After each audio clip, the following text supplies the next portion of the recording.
No Saber Direito desta semana, o professor Luciano de Almeida Pereira traz um curso sobre direito tributário. Durante as 5 aulas, ele vai fazer uma introdução à tributação aduaneira, abordar os aspectos material e espacial dos procedimentos, vai tratar das questões relevantes sobre o tema e explicar o que existe nas linhas finais do imposto de importação. Começa agora a aula 3.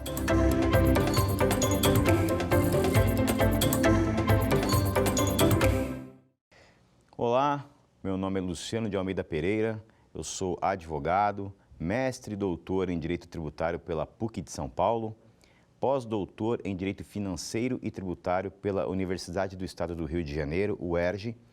Sou coordenador do curso de pós-graduação em Compliance Tributário do Instituto Brasileiro de Estudos Tributários, IBET, e estou aqui tratando com vocês de um tema muito importante que é o imposto de importação.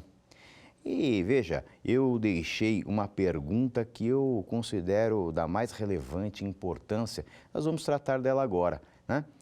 Nós vimos que toda vez que um produto vem de fora para o nosso território, adentra o nosso território, quando eu tenho um produto, uma mercadoria, um bem, até mesmo uma pessoa, nós temos ali as barreiras tarifária e não tarifária que cuidam desse ingresso, porque ele não pode se dar de forma acriteriosa, né?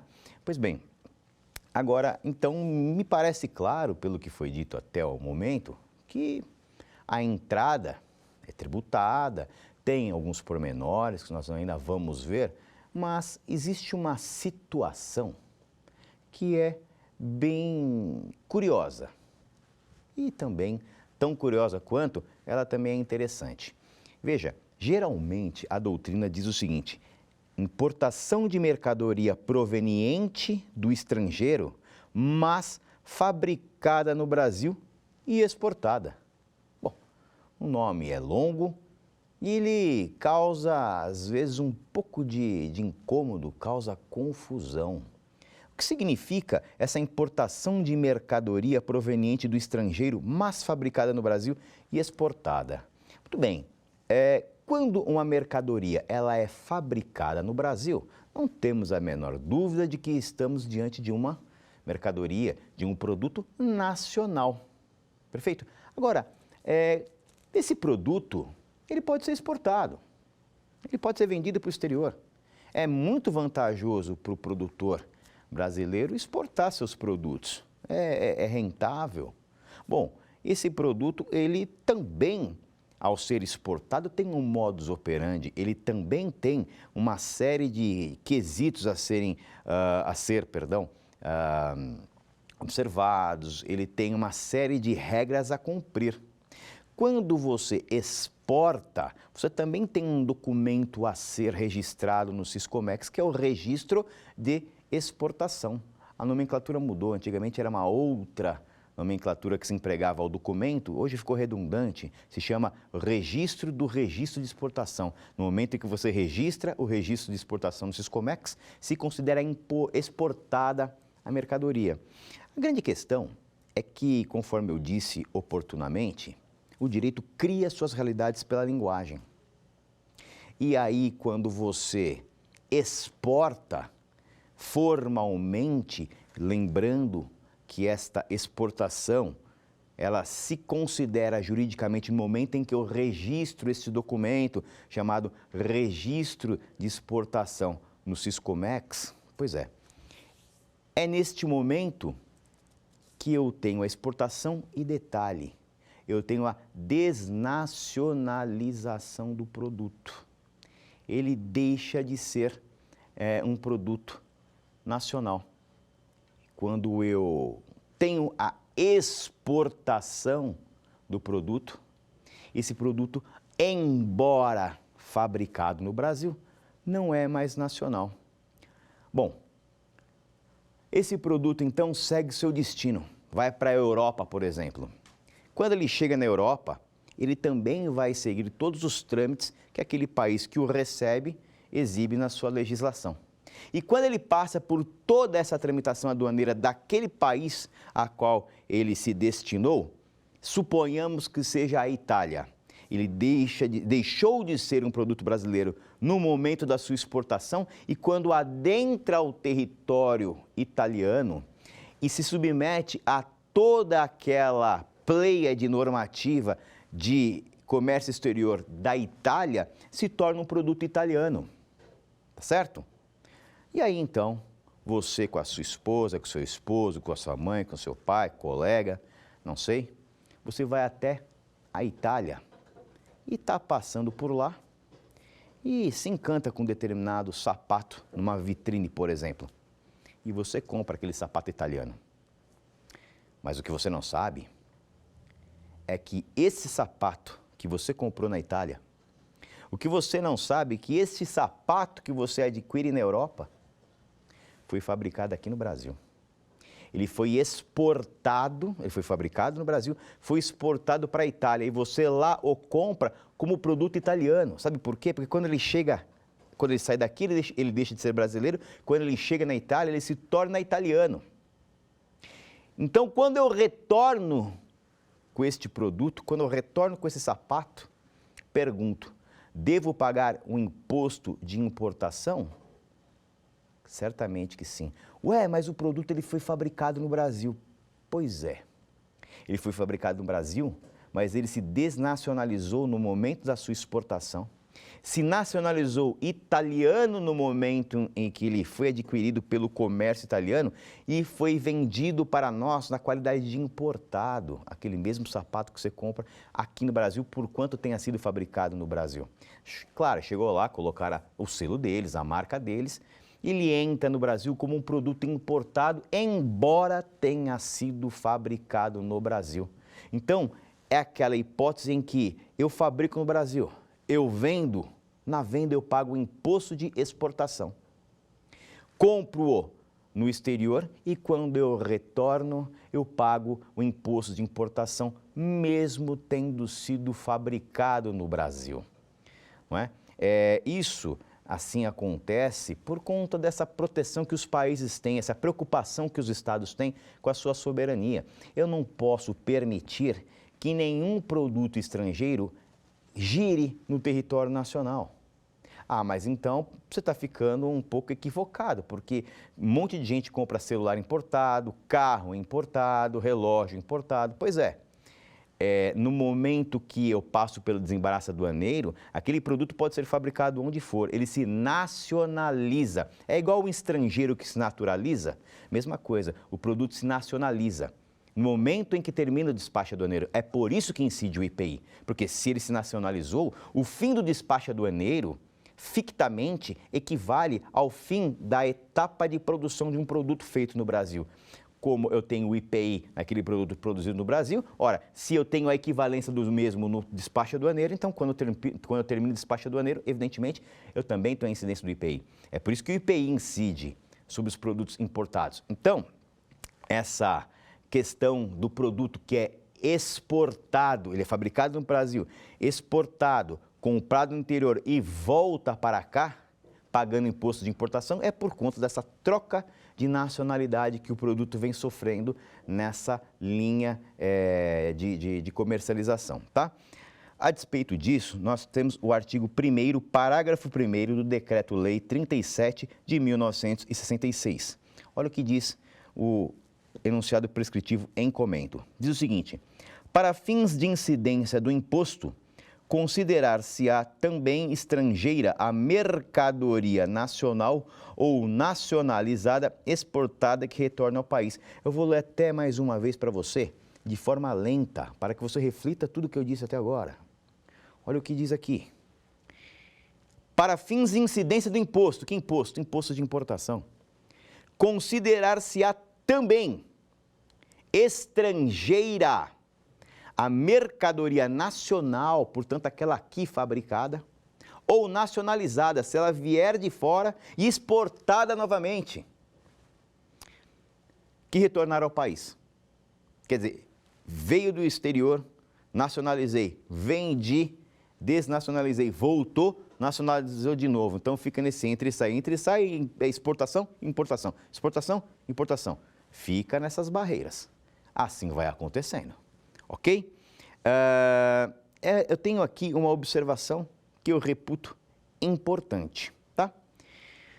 Veja só, o artigo 93 do Decreto-Lei 37 de 1966 disciplinava que era considerada estrangeira a mercadoria nacional exportada e reimportada quando exportada sem observâncias das normas que são trazidas pelo artigo 1º, parágrafo 1º do Decreto-Lei que nós comentamos, tá? E essa observação, essa previsão, ela foi atacada e julgada inconstitucional pelo RE 606.102, tá? Então, o que eu devo considerar? Aliás, eu tinha, na verdade, um dispositivo posterior do regulamento aduaneiro que foi atacado. O que vale hoje ainda é esta regra de exportou, desnacionaliza, pagando imposto de exportação, voltou, eu pago o imposto de importação em razão da renacionalização. Quantas vezes esta mercadoria fizer a ida e a volta, não importa. Tudo bem? Pois bem, aí eu tenho aqui também uma situação muito importante que eu devo trazer à colação para vocês, que é aqui a exceção, as hipóteses de incidência, onde eu não tenho... Hipótese de incidência não, na verdade, são situações que, quando havidas, eu não tenho a incidência do tributo, eu tenho a isenção, eu tenho, na verdade, a não cobrança do tributo. Isso está no artigo 1º, também parágrafo 1º do Decreto-Lei 3766. Olha só que importante. Para fins de incidência do imposto, considerar-se-á também estrangeira a mercadoria nacional ou nacionalizada exportada que retornar ao país, e aí vem a parte que eu havia cortado propositadamente há minutos atrás. Salvo se. Então, se salvo se, quer dizer, eu pago o imposto de importação no retorno, a não ser que estejamos diante das seguintes situações que eu passarei a ler com os senhores. Primeira delas, enviada em consignação e não vendida no prazo autorizado. Pois é, eu envio produtos meus para o exterior para serem vendidos a título de consignação. E essa consignação, ela tem um prazo de autorização para que aconteça. Se vender a mercadoria ou se venderem mercadorias dentro do prazo estabelecido e autorizado, claro, aí não temos novidades. Mas pode ser que nesta consignação eu mandei, por exemplo, para a Argentina alguns produtos para que lá sejam vendidos e dentro do prazo que me for estabelecido eu não consegui vender tudo. De, por exemplo, 50 unidades eu vendi 30, 20 voltarão.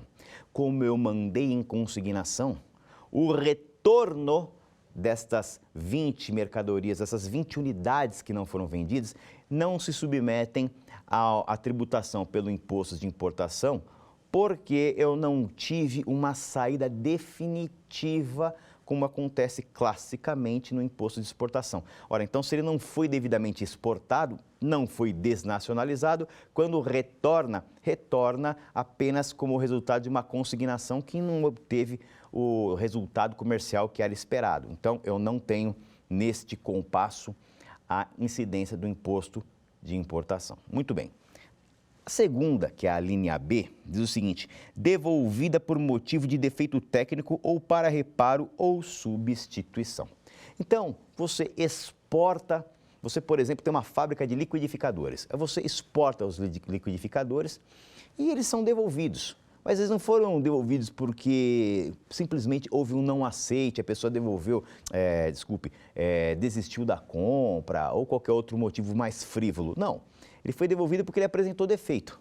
E aí quando ele retorna, ele está retornando ou para você reparar, né, você consertar e devolvê-lo, ou para você substituí-lo, né, ou para você tomar qualquer outra medida com relação àquele defeito que tenha como finalidade final trazer o reparo para aquele sujeito que comprou e observou o seu produto ali avariado. Tá? Temos ainda a linha C. A linha C que também é um motivo importante. Por motivos de modificações no sistema de importação por parte do país importador. Então você vende ali o teu produto. E você vende nas regras que você conhece. E quando você tem o decorrer, às vezes você manda por navio, acontece muita importação que vai por navio. No caminho, nesse andarilhar aí da mercadoria, no meio nós temos uma mudança nas regras aduaneiras daquele país. E quando chega no país destino, aquele produto, aquela documentação não mais se enquadra com a regra agora vigente. E eles dizem, não vamos aceitar porque mudou a regra e toda a relação jurídica estabelecida nessa compra de produtos do Brasil não mais se enquadra o que nós exigimos hoje, então estamos devolvendo. Neste caso, perceba você que não houve qualquer concorrência do exportador, né, do sujeito produtor aqui brasileiro. Então, é devolvido e você não teve culpa, você não concorreu para que aquilo acontecesse.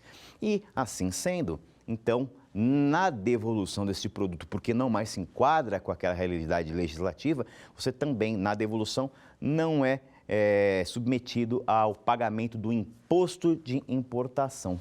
Tá certo? A linha D diz o seguinte: por motivo de guerra ou calamidade pública, o que é muito justo, o que é muito óbvio. Imaginemos que este produto seja mandado para um país que tenha passado por um desastre natural. Uma erupção vulcânica, uma tsunami, terremoto, enfim.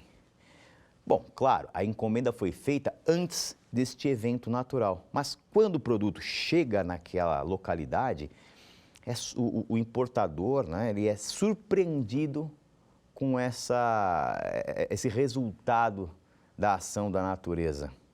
E a pessoa não tem nem notícias do paradeiro dela, a empresa, se foi uma empresa que encomendou, que comprou, também se encontra em franca dificuldade em razão dos acontecimentos, enfim, por esses motivos, ou em razão de uma guerra, né, onde o Estado é de beligerância total e você não consegue ter dimensão de nada, ninguém consegue administrar mais nada direito.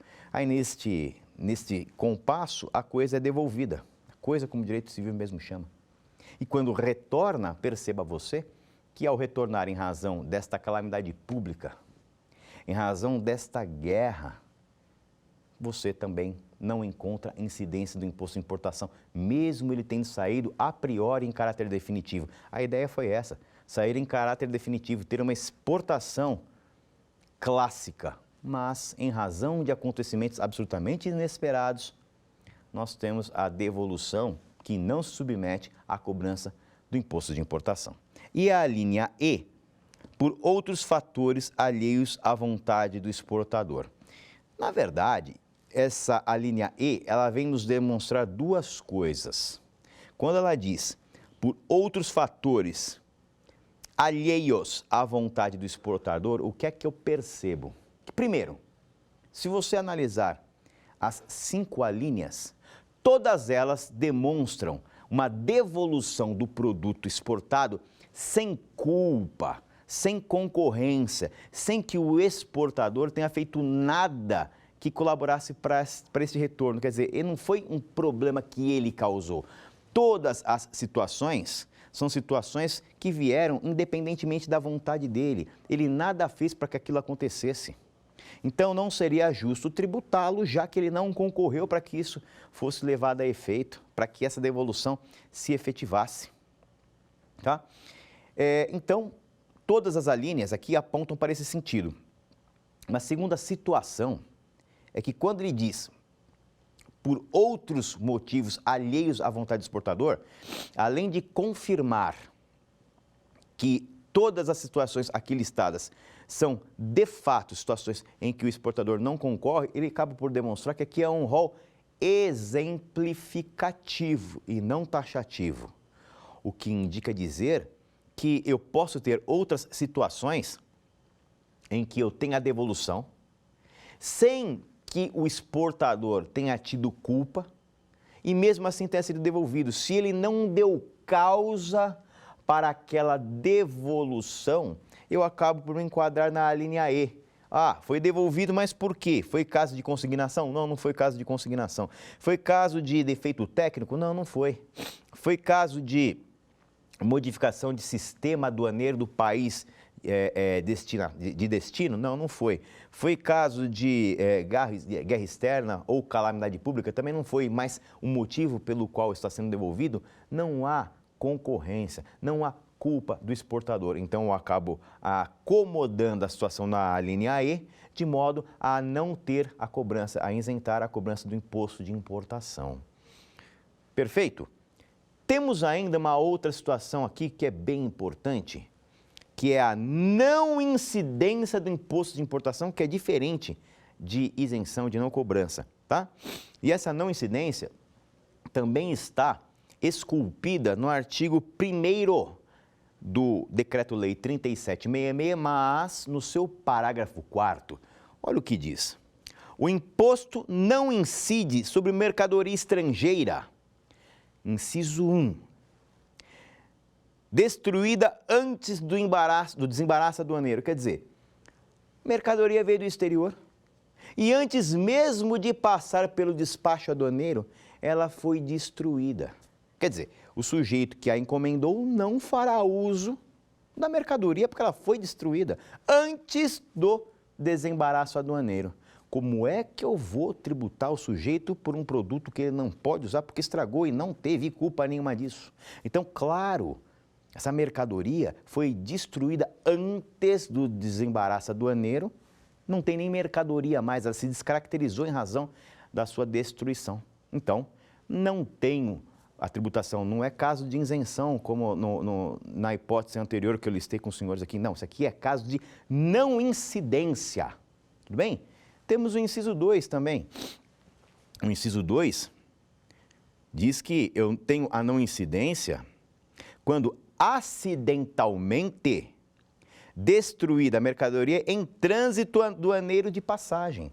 Então, se eu estou em trânsito aduaneiro de passagem, por exemplo, quando eu descarrego uma mercadoria, né, antes do seu destino final e ela tem a destruição, é o mesmo problema. Ele chega, aliás, nem chega a mercadoria para o consumidor, para o importador. Se chegar, chega toda variada. E se assim for, não é justo eu cobrar o tributo de alguém que não se utilizará daquilo que encomendou, daquilo que importou. Então, neste caso, eu tenho não incidência até por impossibilidade, não tenho objeto a tributar, tá certo? Eu tenho o inciso 3 que diz, olha, também não há incidência do imposto de importação que tenha sido objeto de pena de perdimento, tá? Exceto na hipótese em que não seja localizada e tenha sido consumida ou revendida. Bom, a pena de perdimento nós vamos ver com mais vagar, mas quando eu vou adiantar um pouquinho, vou dar um certo spoiler, mas quando você importa o produto, vocês sabem, tem a barreira tarifária e a não tarifária. Então você importou, por exemplo, um piano. Então, você tem a barreira tarifária, que é o pagamento do tributo, mas você tem a barreira não tarifária, que é aquela documentação. Tá certo? E vocês vão entender por que eu tenho isso depois. Bom, se por falta de um documento que tem que estar presente para contemplar, para homenagear a exigência das barreiras não tarifárias, se esse documento não vem, eu fico ali com o produto apreendido até que eu regularize aquela situação. E eu tenho um prazo para que isso aconteça. Se eu não cumprir com a minha obrigação documental naquela data aprazada, bom, então o produto considerar-se-á abandonado. E a consequência de um produto abandonado é a aplicação da pena de perdimento. Bom, neste diapasão, portanto, eu não tenho a incidência do imposto de importação por força do artigo 1º, parágrafo 4º do Decreto-Lei 3766. Aí, nessas situações, notem os senhores, eu estou diante da não incidência tributária, não incidência do imposto de importação. Ah, pode haver a não incidência de outros tributos? Obviamente que sim. Mas aqui o tema é imposto de importação, então o enfoque tem que ser no imposto de importação. É claro que se você for olhar com mais vagar, se você for olhar com a devida detença a situação, você vai encontrar outras situações não incidentes que, claro, não cabe num formato que nós estamos trazendo. Nós temos que ter uma amplitude de estudo. Isso é coisa para pós-graduação e assim por diante, mas você já sabe que a partir daqui você consegue encaminhar seus estudos e ver que a situação ela é complexa e ela vai sendo vista por vários prismas que nos possibilita a ter vários olhares sobre. Tudo bem? Muito bem. Aqui, nesse contexto, eu gostaria de trazer uma consideração breve do professor Hugo de Brito Machado, sempre muito importante suas ponderações. Ele diz o seguinte, no seu curso de Direito Tributário, na página 305, tá? A 20ª edição, diz o seguinte, com o perdimento, que é esse abandono, que é a consequência do abandono a qual nós falávamos agora, com o perdimento, desfaz-se o fato gerador do imposto, de modo que não se pode admitir mais sua cobrança. Claro, não é? Se eu perdendo o produto, eu não tenho o fato gerador, sem fato gerador eu não tenho como fazer a incidência. E se eu não tenho incidência, eu não tenho tributo, não tenho o que cobrar, tá? Não obstante a isso, ainda o STF, né, traz aqui um julgado que também é importante sobre o tema, é o RESP 1.385.366, que é de setembro de 2016, até recente de certa forma. Olha só que importante, diz o seguinte, perdimento de bens. A quitação do tributo devido na importação não implica o direito ao descumprimento de normas alfandegárias. Eu vou até ler de novo isso aqui para você prestar bastante atenção aí na sua casa. A quitação do tributo devido na importação não implica o direito ao descumprimento de normas alfandegárias. Mesmo adimplindo o tributo, a autoridade alfandegária poderá decretar o perdimento caso constatada a prática ilícita. Pessoal, muito importante isso aqui, porque veja, nós estamos repisando isso ao longo de todo o nosso encontro aqui. Eu tenho barreiras tarifárias, eu tenho barreiras não tarifárias. Dependendo do produto, a barreira tarifária é muito importante, às vezes mais que a própria barreira tarifária. Por quê? Porque, a depender do produto que você está trazendo, eu preciso de uma documentação que me dê a certeza de que eu tenho licitude na operação, no produto, que eu não estou colocando a soberania do Estado em risco. Então, não adianta o sujeito trazer o pagamento do tributo, não adianta o sujeito cumprir com a sua obrigação que pertine à barreira tarifária, se ele descumprir com a barreira não tarifária, se ele deixar de apresentar documentos que são de vital importância para aquele produto. Caso, por exemplo, de medicamentos.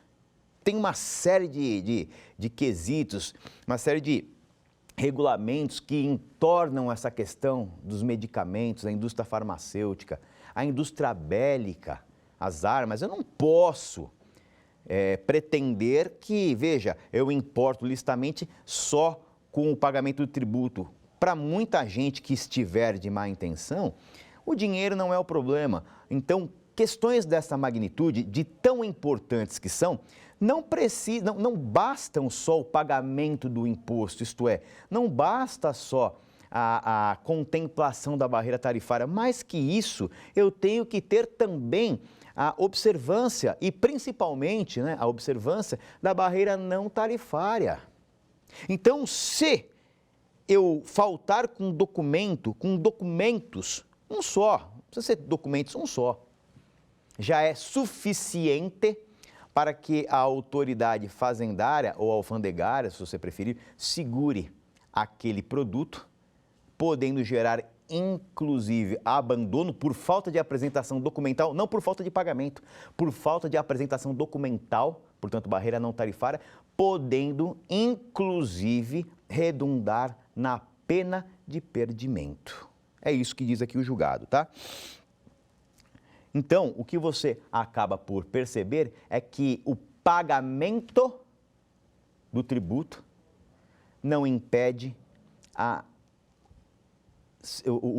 obtenção, digamos, que a autoridade pública segure aquele produto, aquela mercadoria, e impeça que ela entre no mercado brasileiro, tá?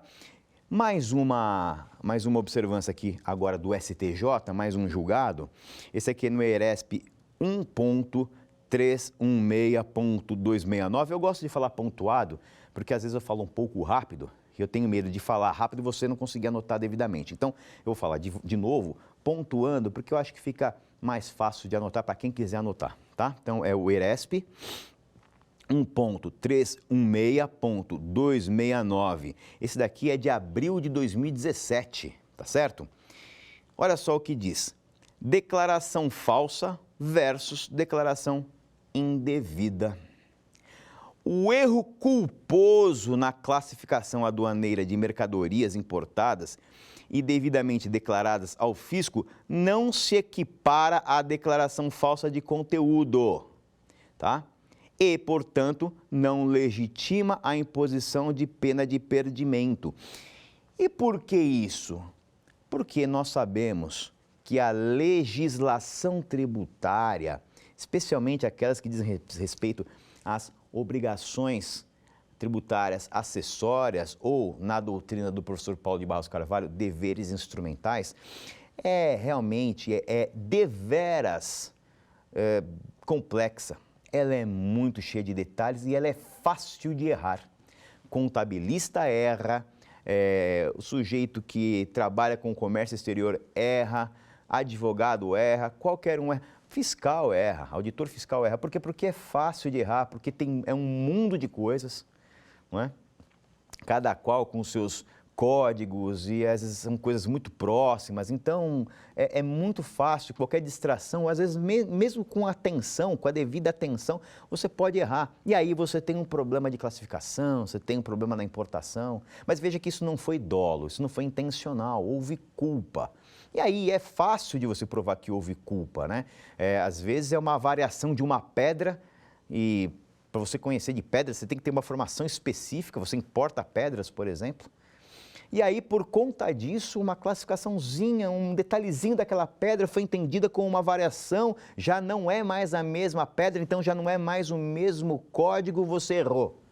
Bom, aí deu problema na importação. Pronto. Já deu problema, já tem problemas a resolver. Só que veja, o que eles estão dizendo aqui é o seguinte, eu não posso comparar um erro culposo com aquele doloso, onde o sujeito faz propositadamente para ter uma classificação diferente, para ter uma incidência menor e com isso pagar menos tributo, porque se faz isso. Tem gente que coloca ali propositadamente uma numeração, a codificação equivocada para ter ser reconhecido como um produto que na verdade não é, para ter uma tributação a menor, mais branda. Mas outros casos, que aliás é bem mais comum, você pode ter erro, e um erro é justificável. Olha, na nossa legislação é justificável, é muito fácil errar.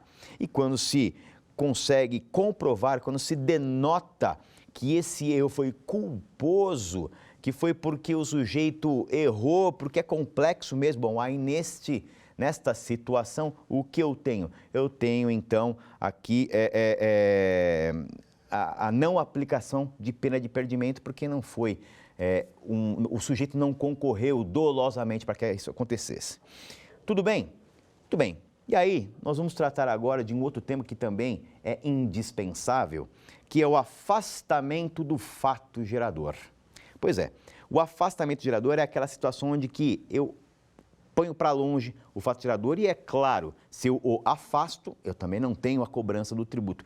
Em linhas finais, não pago o tributo. Muito bem. Isso é tratado no artigo 74, artigo 74 do decreto 6759 de 2009. De novo, artigo 74 do decreto 6759 de 2009, decreto esse que nós sabemos é o regulamento aduaneiro. Olha o que diz o indigitado artigo. Artigo 74. Não constitui fato gerador do imposto. Quer dizer, não é fato gerador. A própria lei, o legislador está me dizendo não é fato gerador, então não vai cobrar mesmo, né? Não é fato gerador, não constitui fato gerador do imposto a entrada, inciso 1, do pescado capturado fora das águas territoriais. Bom, se ele está fora das águas territoriais, ele está num limbo de competência, porque não é do Brasil, não é da Argentina, não é de ninguém. Então é um peixe que meio que, né, de ninguém. Capturou fora daquelas intermediações, vai entrar, bom, enfim. Essa aqui é a leitura da lei. E o inciso 2, de mercadoria a qual tenha sido aplicado o regime de exportação temporária, que é aquele caso do sujeito que trouxe o carro para a exposição na feira do carro, o sujeito que trouxe na exposição de informática um computador, uma impressora, qualquer exposição, ele entra como regime temporário de importação. Ah, tem regime temporário de importação? Tem, nós vamos ver. Porque entra temporariamente, não incide, mas lembra que eu disse, tem uma série de documentos que ele tem que apresentar.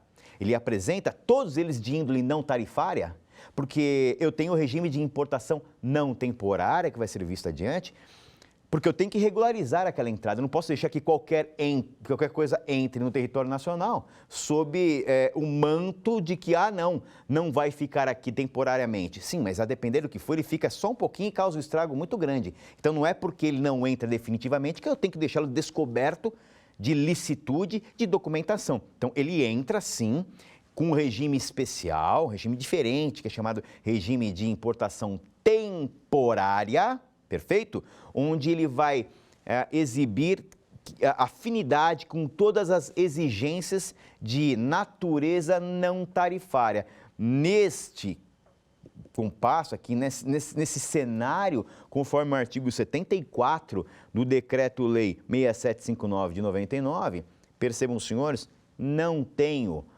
a incidência porque é um afastamento do fato gerador, ok? Muito bem. Só aqui, mais uma vez, também, um posicionamento do STJ que eu também entendo de grande valia, é o RESP 953.655, este um pouco mais antigo, de 2010, mas ele é muito importante para ilustrar o raciocínio que nós vimos aqui exibindo. A entrada de nova mercadoria em substituição àquela defeituosa e substituída, sobre a qual já incidiu o imposto, não configura novo fato gerador do inciso 2, lá daquele, só reforçando aquela ideia do decreto 37 de 66. Tudo bem? Então, essas são as hipóteses de não pagamento, são as hipóteses de isenção, não incidência e de afastamento do fato gerador do imposto de importação, o que, de final, acaba replicando no não pagamento do apontado imposto de importação. Muito bem. Agora nós vamos falar do aspecto temporal do imposto de importação, porque é muito importante.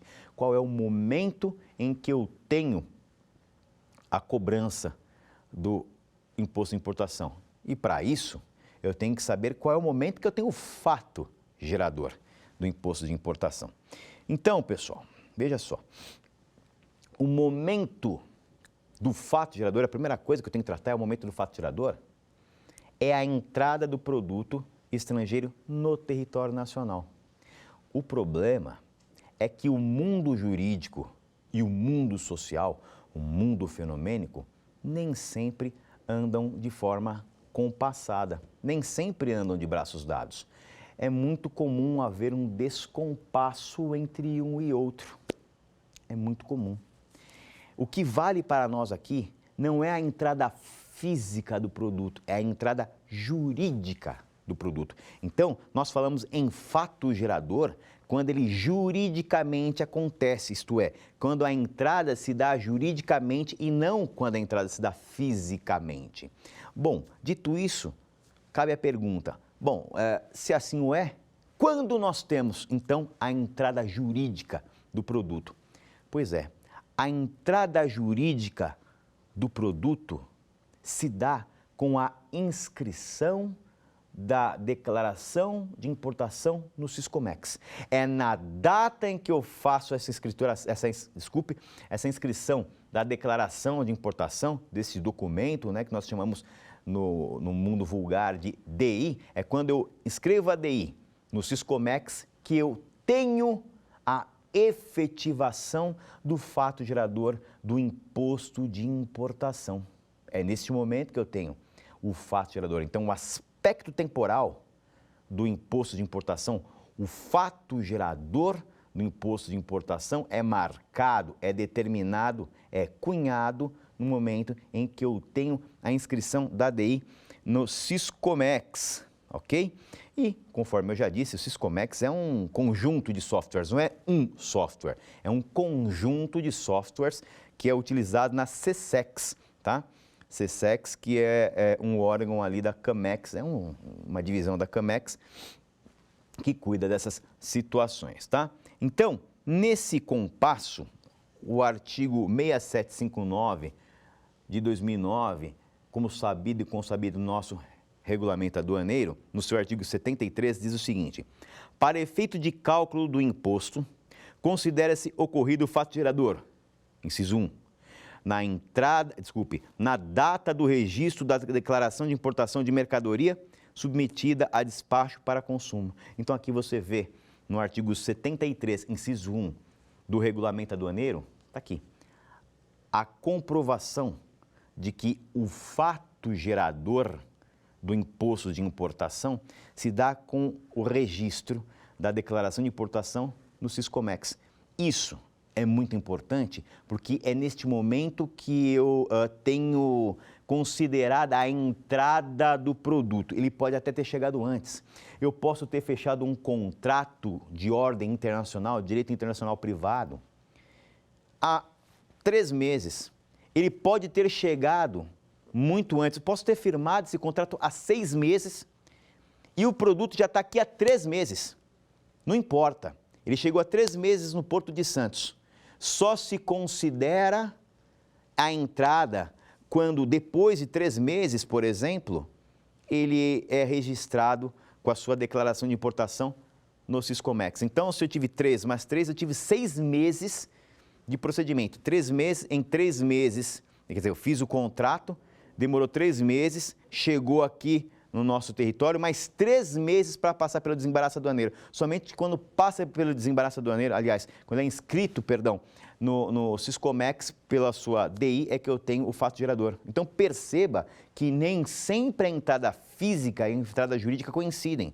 A gente tem essa falsa ideia porque nós estamos acostumados com aquela ideia de que, eu estou vindo do exterior, estou trazendo a minha mala, estou trazendo o meu relógio. Nesses momentos você coincide, então você não consegue idealizar, mas como é que é possível eu trazer aí um produto, eu ter a entrada de um produto fisicamente numa data e juridicamente em outra? É simples, é muito comum das operações comerciais, tá?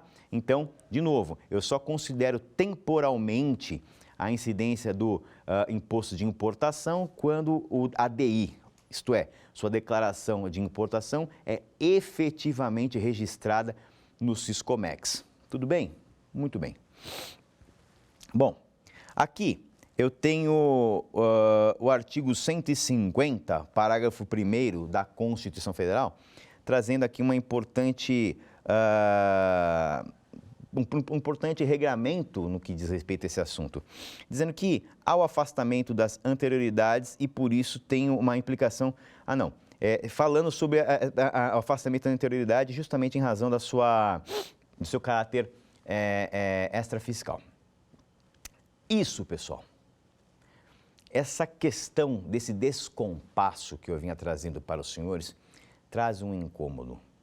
E por que traz um incômodo? Eu vou usar o mesmo exemplo que eu trouxe para vocês, porque eu acho que aí fica um pouco mais claro.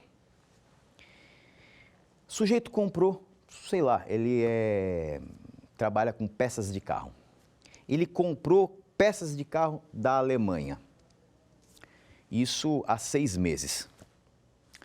Demoraram 3 meses para chegar no Brasil. Chegou. Veja que foi comprada há 6 meses. Depois de 3 meses chegou no Brasil. E está lá esperando alguma documentação. Por exemplo, pagou, teve a observância dos tributos, mas tem alguma documentação que está barrando ali a mercadoria. Portanto, questões de barreira não tarifária. Só depois de 3 meses, é que tem a liberação da mercadoria. Portanto, 6 meses após a compra. E qual é o grande problema? O problema é que, suponhamos, quando da compra da mercadoria, a alíquota era de 10%. Chegando aqui, a alíquota, depois de 3 meses, estava em 15%. Chegando aqui. E quando é feito o registro da declaração de importação do Siscomex, ela está em 18%. Olha só o prejuízo do contribuinte, porque ele comprou há 6 meses, quando a alíquota estava 10%. Quando chegou aqui, estava em 15%. Só que a entrada física não é o fato gerador. O fato gerador do imposto de importação é o registro da declaração de importação no Siscomex. E quando isso foi feito, depois de mais 3 meses, isto é, 6 meses após a compra, já estava em 18%. É claro que no mundo real, isso não acontece tão rapidamente também, né? Mas pode acontecer. E aí, qual será a alíquota que eu devo usar? 10% na compra? 15% quando chegou fisicamente? Ou 18% quando foi feito o registro? Porque foi feito o registro e depois de uma semana já aumentou de novo para 22%. Devo usar 18%. Por quê? Porque conforme o princípio da irretroatividade tributária, consagrado tanto no Código Tributário Nacional, mas especialmente na Constituição, como um princípio constitucional tributário, como direito fundamental que repousa sobre nós contribuintes, deve ser trazida à colação a alíquota vigente, a legislação vigente à época do fato gerador. Como o fato gerador é o registro da declaração de importação, então, naquela data, 18% será a alíquota incidente sobre aquele produto. Então, isso causa uma instabilidade, isso causa uma insegurança, porque como nós temos uma série de burocracias que envolvem todo o despacho aduaneiro, pode acontecer de eu ter ali uma alíquota, quando eu comprei porque fazendo a conta estava bom para mim, 10%, não vai sair caro. Mas até chegar aqui, e aí exige documento, isso e aquilo, por culpa de quem quer que seja. Mas o fato é que no momento do despacho aduaneiro, da inscrição da declaração, que é o que inicia o despacho aduaneiro, a alíquota estava em 18%. Soubesse eu que estava em 18%, eu não compraria, porque já não é mais bom negócio para mim. Então, são essas mudanças, essa falta de retilineidade, essa heterogeneidade que pode acontecer, que causa essa insegurança. Então, esse é um problema que acompanha, quer queira, quer não, o imposto de importação. Vigora aqui, repito, o princípio da irretroatividade tributária. Ok? Então, aqui, somente para trazer uma breve alusão, o artigo 144 do Código Tributário Nacional diz o seguinte, olha, o lançamento reporta-se à data da ocorrência do fato gerador da obrigação e rege-se pela lei então vigente, ainda que posteriormente modificada ou revogada. Aqui, o artigo 144, portanto, é o próprio princípio da irretroatividade que depois é trazido, evidentemente, pela Constituição Federal, porque, conforme eu já disse, perfaz qualidade de direito fundamental. Cláusula pétrea, portanto. Ok? Então, assim sendo, vamos para o nosso quiz?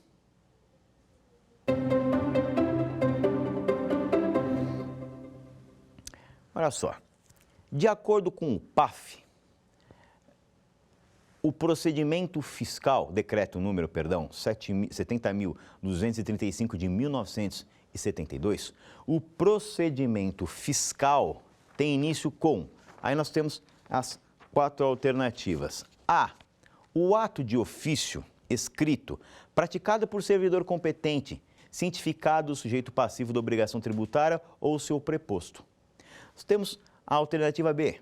A liberação dos documentos apreendidos pela autoridade competente. Alternativa C, o término do despacho aduaneiro de mercadoria importada. Ou, alternativa D, o começo de despacho aduaneiro de mercadoria. Bom, você aí em casa tivesse que marcar uma alternativa, qual seria a alternativa que você marcaria? Bom, como você está marcando, como você está acompanhando, como você é um sujeito estudioso, certamente marcaria a alternativa D. Então, de acordo com o PAF, decreto 70.235, de 1972, o procedimento fiscal tem início com o começo de despacho aduaneiro de mercadoria importada. Esse começo é a inscrição, né, da nossa declaração de importação, conforme outrora dito. Então vamos para o segundo quiz, a segunda questão.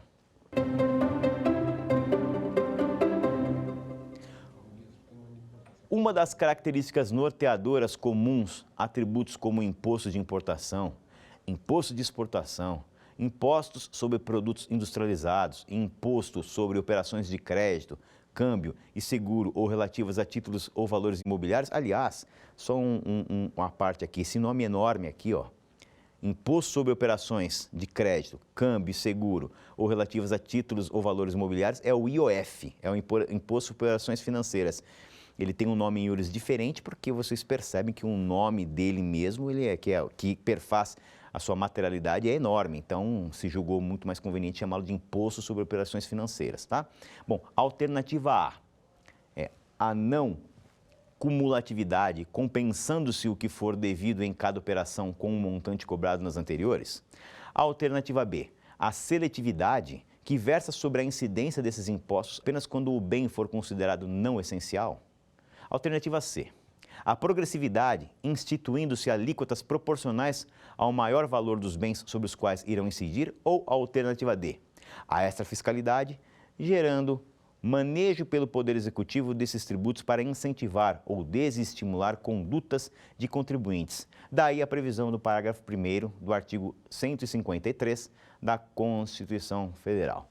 E aí você, então, pessoa versada no assunto, um jurista que nos assiste, marcaria qual alternativa? Certamente que você marcaria a alternativa D, a extrafiscalidade, gerando um manejo pelo Poder Executivo desses tributos para incentivar ou desestimular condutas de contribuintes. Daí a previsão do parágrafo 1º, artigo 153 da Constituição Federal. Ok? Então, nós tratamos de temas importantes aqui, temas de não incidência, temas de isenção, temas de afastamento do fato gerador.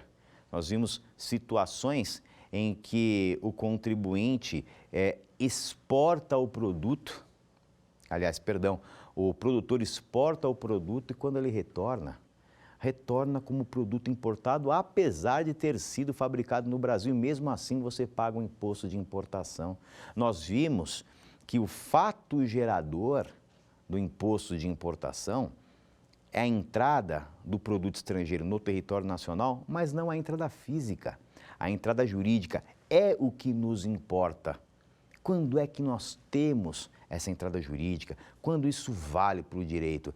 Isso são questões importantes, nem todo mundo se atenta a isso e é por isso que nós trazemos isso para que você fique versado no assunto e quando se deparar com situações desta jaez, que você consiga, então, identificar e começar a sua conversa, seu estudo, até mesmo um case a partir do que nós trouxemos.